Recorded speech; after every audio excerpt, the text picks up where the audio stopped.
muscular dystrophy, specifically Inclusion Body Myositis. It's an adult onset muscular dystrophy. It's very rare. Fundamentally, my main muscles in all four limbs are progressing to nothing.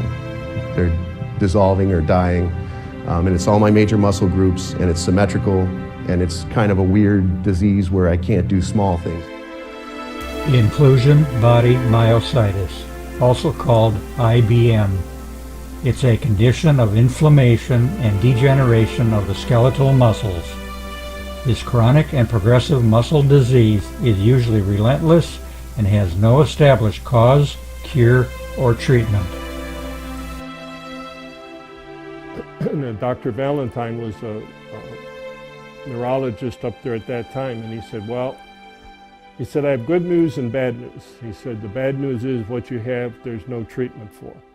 He said, the good news is it moves very, very, very slowly. So he said, hopefully within that length of time while it's moving on you, that they'll be able to find something.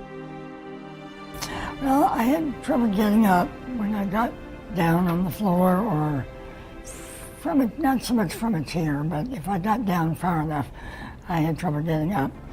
I kind of thought that was old age. And when I finally put the hand and the voice and the legs together, I realized there was a pattern. I used to golf 3 times a week, and now I would swing the club and the club would go flying. It just come out of my hand. I think the hands may be the most characteristic symptom of IBM. Someone else pointed this out to me. When you meet people who are more advanced, their hands, their fingers do not bend. And so they have peculiar things going on with their hands. If they do anything, it's apt to be like this with their fingers. But in the beginning, you're told that you have a disease that's going to put you in a wheelchair. It's going to make you completely unable to take care of yourself. And that might happen in the next 15 years. That's not good news. It's pretty much like they said, our generation will maybe help find the cure, that what's out there now that they're starting to test really won't get down to it. I fell on my face, broke my nose. I knew it was going to happen. I can still in my dreams see that concrete coming at me. And it was a mess, but I have not had a bad fall, knock on wood, since then. I've had several, but they haven't been too bad. I've really slowed down. The last thing Dr. Mammon said to me as I was leaving Johns Hopkins, I think the last thing he said to us was, prepare for a life without stairs. And it was profound. It's true. But I had the time to prepare for that. So, for instance, we took the bathtub out of the shower because stepping in and out, we added banisters, then we added an elevator, then we put an addition on. All those decisions, though, were made in a very systematic way because we were dealing with a business and there was no emotion. Well, the news is not good. I'm a scientist. I research and I read and I understand the literature. And they're not there yet. They don't know enough about this disease. With the high cost of today's durable medical equipment, patients with inclusion body myositis often spend every dime they have just to stay ahead of the disease. It's important for others to donate to this cause if we are going to eradicate IBM from society in the next generation or two.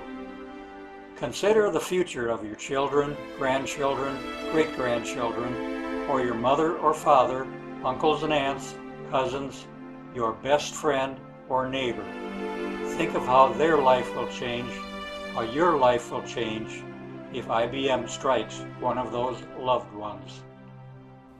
Rest assured, when you contribute to Catalyze a Cure Foundation, your donation will go directly towards the research of inclusion body myositis at some of the best facilities in the world.